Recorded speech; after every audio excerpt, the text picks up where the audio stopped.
Dans cette interview, Jean-Michel Apathy et Alain Duhamel discutent des propos tenus par Apathy sur la colonisation française en Algérie, qu'il a comparé à des atrocités commises par les nazis, notamment le massacre d'Oradour-sur-Glane. Apathy défend sa position en soulignant que la colonisation de l'Algérie par la France a été particulièrement violente, avec des exactions massives contre la population locale, notamment des massacres de civils, des déplacements forcés et une politique de peuplement visant à remplacer les Algériens par des colons européens. Il insiste sur le fait que ces actions étaient contraires aux valeurs françaises des droits de l'homme. Alain Duhamel, tout en reconnaissant la violence de la colonisation, met en garde contre une guerre des mémoires qui pourrait nuire aux relations actuelles entre la France et l'Algérie, ainsi qu'aux millions de Franco-Algériens vivant en France. Il souligne que les générations actuelles ne sont pas responsables des crimes passés, mais que ces crimes doivent être reconnus pour apaiser les tensions mémorielles. Apathy critique également le manque de reconnaissance officielle de ces crimes par la France, citant des exemples comme l'utilisation de gaz chimiques contre des Algériens pendant la guerre d'indépendance. Il regrette que des documentaires et des enseignements sur ces sujets soient souvent censurés ou ignorés, empêchant une prise de conscience collective. En conclusion, l'interview met en lumière les tensions persistantes autour de la mémoire coloniale, entre la nécessité de reconnaître les crimes passés et le risque d'envenimer les relations actuelles entre la France et l'Algérie. Jean-Michel Apathy qui est avec nous ce soir, Alain Duhamel, on a rappelé les faits et je mets des guillemets. Alain, est-ce que effectivement la France a commis des centaines d'Oradour-sur-Glane en Algérie et inspiré les nazis Alors, inspirer les nazis, non. Et la référence à Oradour-sur-Glane, je pense que ça n'est pas le meilleur de ce qu'avait dit Jean-Michel. En revanche, sur ce qui est le fond de ce qu'il a dit, c'est-à-dire est-ce que la France, en colonisant l'Algérie, l'a fait avec des moyens d'extrême violence, et de façon répétée à différents moments, ben oui, c'est vrai. C'est pas agréable à dire, mais c'est vrai. Alors, cela dit, je ne veux pas relativiser, hein, mais tous les empires coloniaux, à toutes les époques, depuis que les empires existent, sous l'Antiquité et jusqu'à aujourd'hui, ont tous inévitablement utilisé la violence. Deuxième chose, la violence française, disons pour simplifier, a été très dure. Mais la violence a été aussi partagée. Il y a eu une contre-violence, il y a eu des violences en face. Ben oui, mais qui ont existé aussi. Et puis, ce qu'on ne voit pas, je trouve, assez dans le débat. Alors là, Jean-Michel n'y est vraiment pour rien.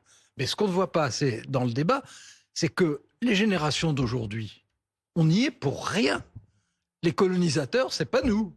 C'est fini, c'est une autre époque. C'est une autre société, c'est une autre France, et ce sont d'autres Français.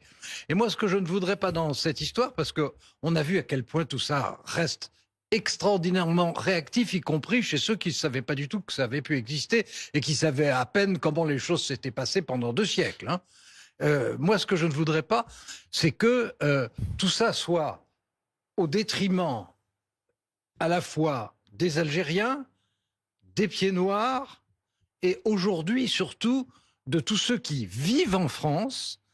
Il y a des Pieds-Noirs, il y a des Harkis, et il y a entre 2 et 3 millions de Franco-Algériens.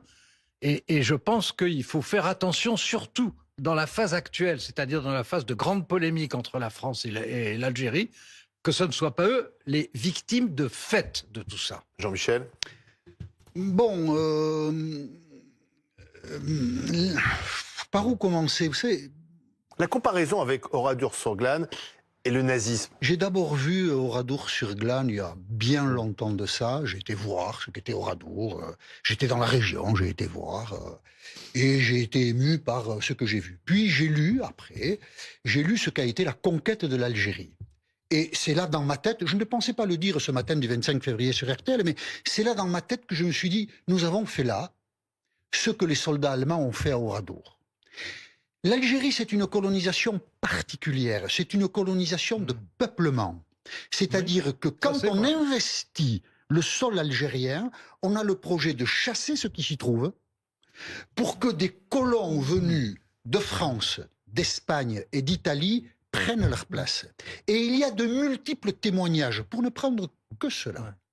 Des militaires de l'époque, des officiers supérieurs, qui dans leurs journaux écrivent « Nous tirons sur tout le monde, les femmes, les enfants, les hommes, et ceux qui ceux qui en réchappent en quelque sorte, nous les prenons et nous les amenons ailleurs. Nous avons dévasté, après la prise d'Alger, à partir de 1840, les forces françaises ont dévasté le sol algérien, au point que, au milieu de cette décennie-là, en 1945, il y a une campagne de presse européenne qui s'étonne de la violence de l'armée française. Pourquoi Emmené par le journaux- général Bugeaud, faut rappeler qui était à sa tête. Pourquoi Et non, les... insistons sur 1845. Oui. Oui, Non, oui. 1845, c'est Oui. toute la décennie Oui, oui. 40. Mais après aussi, Non, mais quand un on dit village de la décennie 40, Gouade, c'est... on pense à Un village de la Gouade, c'est 1852. Une révolte Oui, oui, kabyle, mais- on l'écrase dans le sang épouvantablement en 1871. Les témoignages sont multiples de la sauvagerie de l'armée française. Mais je voudrais juste rebondir sur un propos que vous teniez. Ah, la colonisation. On relativise beaucoup Ah bah non, la pas moi. violence de l'armée française lors de la colonisation de l'Algérie. Parce que, et c'est très différent du reste, on veut faire une colonie de peuplement. On chasse les gens qui vivent sur la terre pour que d'autres gens s'y installent. C'est très rare les colonies de peuplement, mais nous n'en avons pas conscience parce que c'est un passé Oui. que nous ne voulons pas regarder. Il est beaucoup trop criminel pour que nous le regardions sereinement. Bon, alors, moi, honnêtement, j'ai pas eu besoin d'aller à Oradour, même si j'y suis allé aussi. Et même si ça m'a ému aussi. Pour connaître bien l'histoire de la France et de l'Algérie, parce que c'est des sujets que j'avais étudiés il y a très très longtemps. Et je les avais bien en tête. Ça a été une colonisation terrible. Ça n'a pas du tout été une colonisation unique ni foncièrement différente d'autres. Ah, si, bien sûr. Pour prendre Non, un bien sûr. exemple, Madagascar, Ah, ça a c'est autre chose. ça a été épouvantable. Non, mais vous parlez des Et- massacres de 47-48. Ben oui, oui. Non, mais c'est autre chose. Non, ça n'a rien à voir. Mais ça a à voir. Rien du tout. Si, Non. ça a à voir en ce Expliquez. sens que l'Algérie a subi ce sur quoi nous sommes d'accord, militairement, mais l'Algérie n'est pas unique. Si. C'est nos colonies Non. en dehors du Congo. Comme vous le savez, parce que c'était Savorgnan de Brazza et qui, lui, est arrivé à coloniser par des moyens pacifiques. C'est le seul cas. Donc on a fait partout pareil, c'est ça? Non, mais pas du on- tout. on Mais a pas du fait- tout. Pas du Et tout. là où il y a eu, on n'est pas les seuls à avoir du fait tout. une colonie de peuplement. Pas du tout. Mais il y en a très peu des colonies de peuplement. En tout Il y cas, en a nous, quand même eu, et ça a toujours. Nous. Ne me dites pas le contraire, parce que Les vous savez que États-Unis. c'est vrai. Toutes les colonisations de tous les pays, et j'insiste, à toutes les époques, ont C'est toujours toujours passé été comme ça. terriblement violentes, injustes. Non. Et vous disiez quelque chose qui était vrai, à savoir qu'il y avait l'idée d'installer des Européens, pour simplifier, latins, d'installer des latins en Afrique du Nord. Et donc de chasser c'est unique, ça. non, de chasser Bien les sûr. Algériens de là où ils étaient.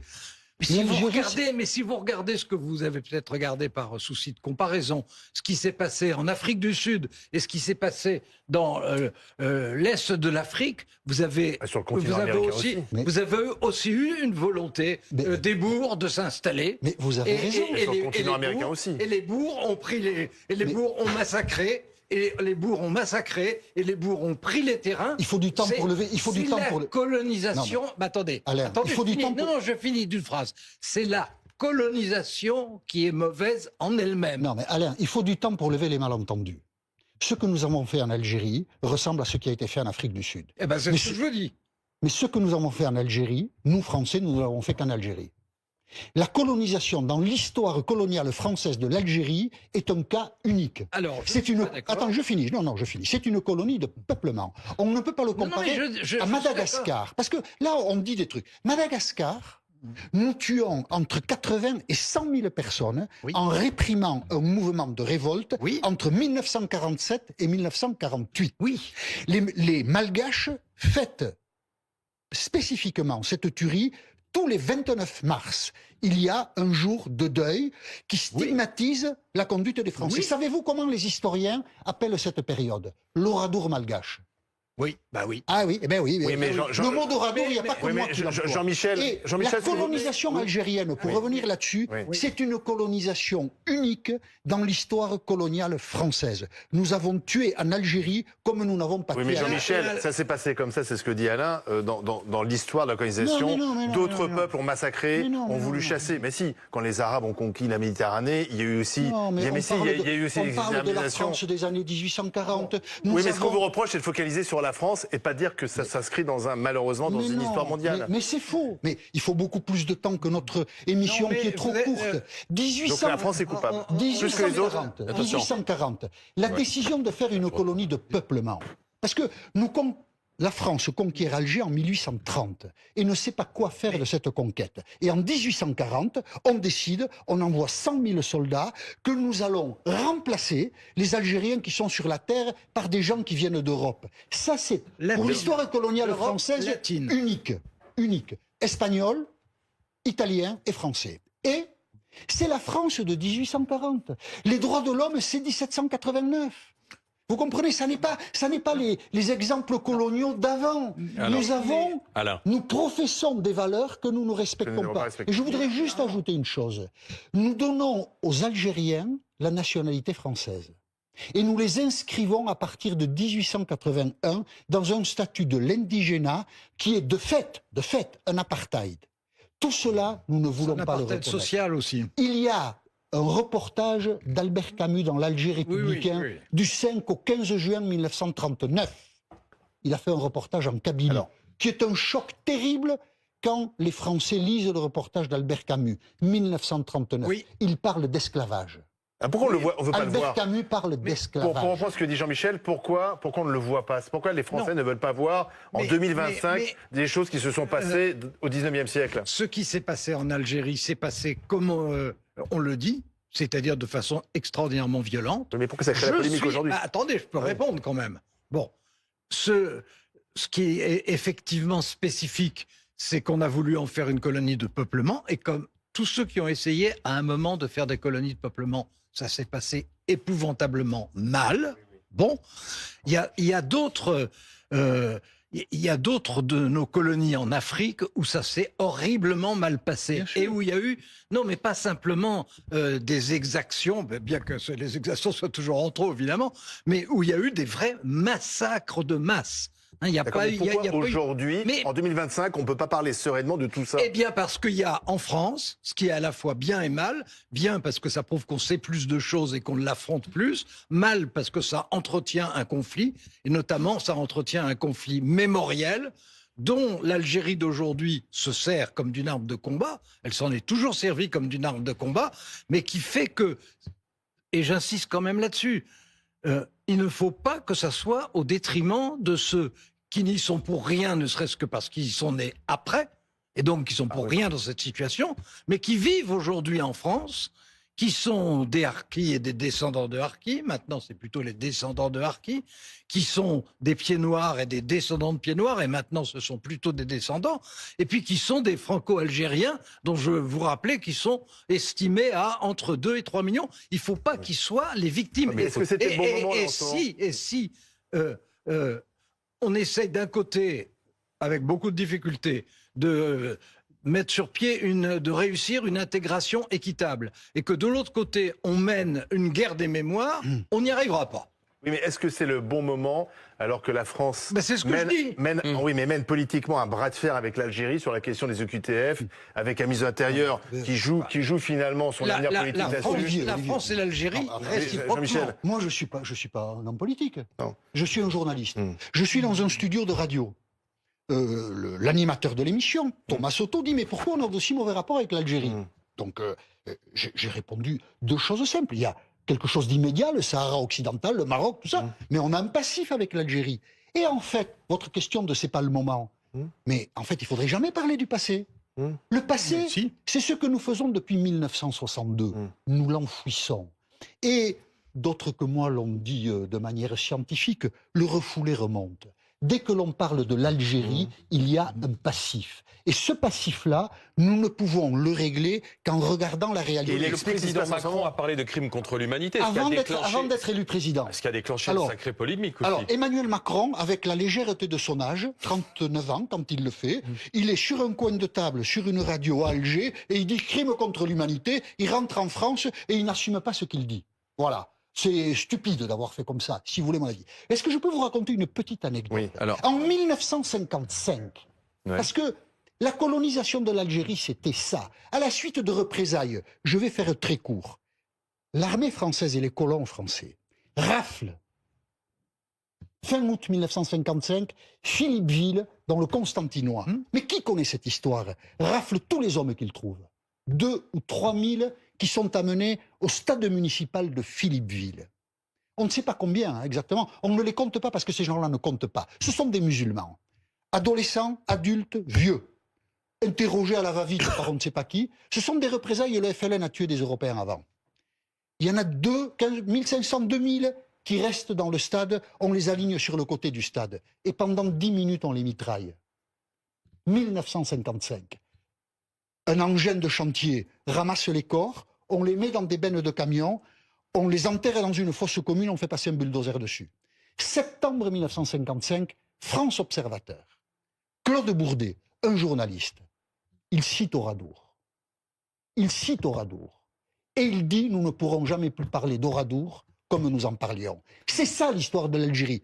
Qui la connaît? Je me fais taper sur la gueule parce que j'ai cité Oradour et on me dit Alors Alain. Non, mais le grand public la connaît pas. Parce que ma référence à Oradour n'aurait jamais dû susciter. Vous avez une façon de parler. Mais le grand public ne connaît pas parce cette que histoire. vous êtes de nature passionnée. Non, donc, mais si. On m'a tapé sur la gueule parce que j'ai cité Oradour. Je suis loin d'être le premier à l'avoir fait. C'est une histoire que nous ne voulons pas regarder. Alors, est-ce qu'on la regarde pas cette histoire? Il a raison, Jean-Michel. Ça remonte parce qu'on n'a jamais voulu la mettre au grand Ça jour. explique d'ailleurs le bras de fer aujourd'hui. Alors, ça vous posez plusieurs questions en même temps, qui n'ont rien à voir. Enfin, rien à voir. Bah si, parce qu'on est dans un contexte particulier quand même. Chacune est très intéressante, comme chacune de vos questions, c'est bien connu, mais il y en a plusieurs dans une. Bon, est-ce que, jusqu'à une période récente, on faisait correctement l'histoire de la France en Algérie? Non. Est-ce qu'on l'a convenablement enseigné dans les écoles? Évidemment non, mais même dans les collèges, dans les lycées et à l'université. Pendant longtemps, non. Est-ce que donc, d'une certaine manière, c'est une histoire dont la connaissance est récente? Oui. Est-ce qu'on n'en parle pas? Si, on n'en a jamais autant parlé. Et d'ailleurs, il n'y a jamais eu autant... Depuis 15 jours, oui. Non. Non, mais vous avez une énorme influence que j'ai toujours reconnue. Je suis désolé pour mon immodestie. Oui, vous avez raison. Mais j'ai déjà entendu des débats assez animés, politiques, sur la France et l'Algérie. Et j'insiste sur le fait, aujourd'hui, c'est le contraire de l'ignorance, qui était une ignorance en partie voulue.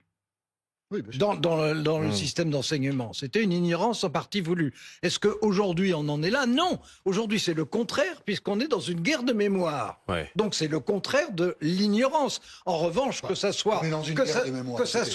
Que ça soit à la fois des offensives réciproques entre la France et l'Algérie. On est dans une guerre de mémoire. Oui, Marine Le Pen, fin janvier, sur LCI, qui dit...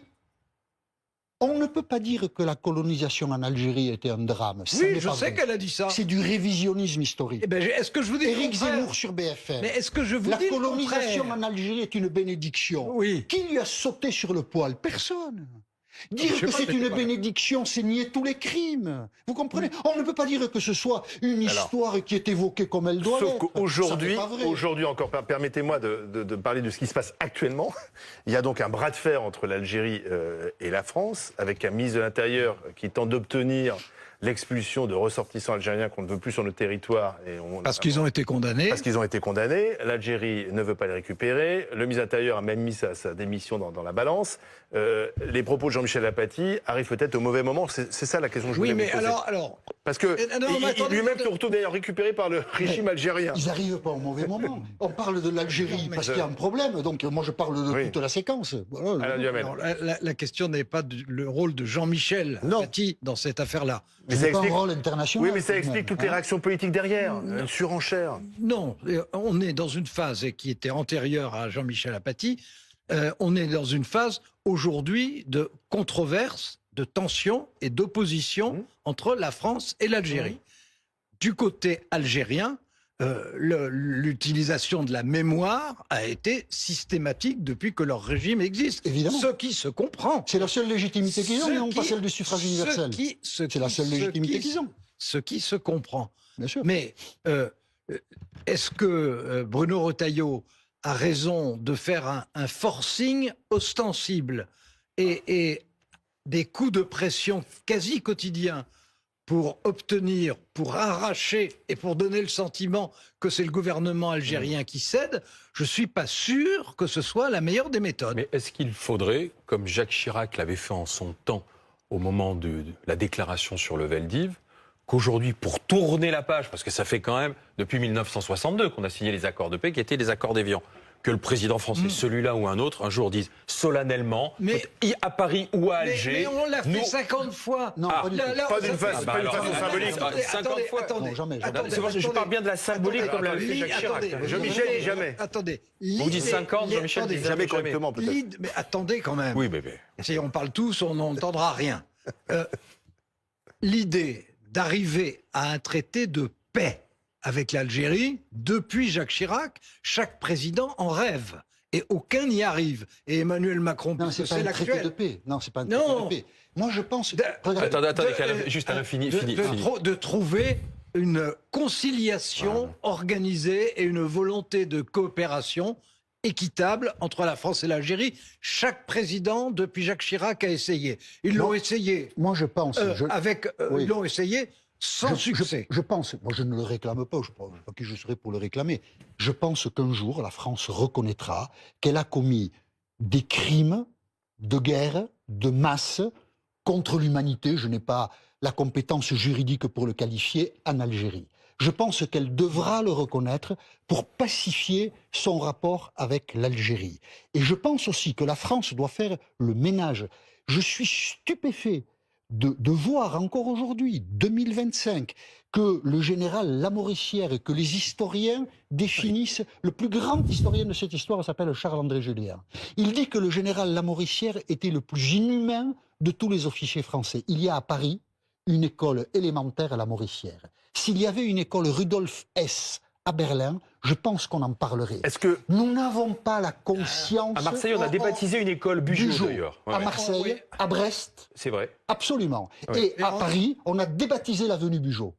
Vous avez fait dans la demi-mesure, parce que vous avez dit, Bugeaud est un salopard, il a inventé les chambres à gaz et il a une avenue à Paris. Oui, bien sûr. C'était l'enfumade, c'est la pratique de Bugeaud. Ça consistait, quand la population civile se réfugiait dans des grottes, d'obstruer les grottes et d'envoyer la fumée et des feux. Et je voudrais signaler que France Télévisions a déprogrammé un documentaire remarquable de Claire Billet qui rapporte, qui révèle qu'entre 1958, 1959 et 1960, la France a gazé des Algériens dans des grottes avec des gaz chimiques, alors même, ce sont des appelés qui ont fait ça. L'armée française a été inhumaine jusqu'au bout en Algérie, jusqu'en 1962. Ce sont des appelés qui ont fait ça, même pas des militaires de carrière. Pourquoi ce documentaire a été décommandé? À votre avis? Il devait être diffusé il y a 15 jours, il a été décommandé. C'est un documentaire remarquable. Il y a un universitaire qui s'appelle Christophe Lafaille, qui enseigne à Aix-Marseille, qui a tout un tas de documentation, qui a contourné le secret défense avec des efforts considérables depuis 20 ans. C'est une vérité que nous ne voulons pas regarder. Et le documentaire est déprogrammé. Nous en sommes là par rapport à l'Algérie. Si le documentaire est déprogrammé aujourd'hui, je ne suis pas dans le secret des dieux, mais j'imagine que ça doit avoir un rapport entre la crise entre la France et l'Algérie. C'est bien dommage parce que du coup, ça pourrait apporter un éclairage historique. Non, mais ça peut... Non, et comme en plus la présidence de France... On décommande des documentaires pour pas fâcher... Non, mais l'objectif n'est quand même pas aujourd'hui. Alors, je répète, parce qu'il faut quand même le dire aussi, Jean-Michel a raison de dire qu'il faut que les mémoires existent et que l'enseignement existe. Et je suis complètement d'accord. Mais j'insiste sur le fait que ceux qui vivent aujourd'hui ne sont pas ceux qui sont responsables. Bien sûr. Donc il ne faut pas se regarder non plus comme la lie de la l'humanité. La dernière question et le mot de la fin. Est-ce que vous comprenez que vous ayez pu blesser? Je comprends. Oui, je comprends, bien sûr que je comprends. Quand je suis rentré en studio, même 5 secondes avant de dire ce que j'ai dit, je ne savais pas que j'allais le dire. Dire de but en blanc, les nazis ont fait comme nous, c'est beaucoup trop violent. Bien sûr, c'est le débat. Mais vous savez quoi? Moi, l'Algérie, j'en parle depuis 10 ans. Personne n'a jamais rien entendu. Ah ben au moins là, on a entendu, tiens. Je comprends que j'ai blessé. Je regrette d'avoir blessé des gens. Je n'ai aucune envie de blesser. J'ai envie que nous prenions conscience qu'il y a dans l'histoire de France de très belles pages et des vraies saloperies. Voilà. Alain, est-ce que vous comprenez aussi que ça ait pu blesser? Évidemment. C'est pas la première fois d'ailleurs qu'un journaliste de talent prenant une position qui change des stéréotypes habituels blesse parce qu'il dit des choses qu'il sait. C'est pour ça que j'aime Alain. Mais non, mais c'est vrai. Je veux dire, il a dit une vérité qui est sa vérité et il a blessé. Moi, ce que je souhaite, c'est que ça ne complique pas, mais je suis bien d'accord qu'il avait totalement le droit de dire ce qu'il pensait et ce qu'il savait. Donc c'est pas ça que je mets en cause, du tout. Mais j'insiste sur le fait qu'il y a aujourd'hui encore beaucoup de gens qui seront les victimes d'une guerre des mémoires. Ça ne veut pas dire qu'il ne faut pas l'enseigner, ça veut dire qu'il faut arriver à sortir de la guerre des mémoires.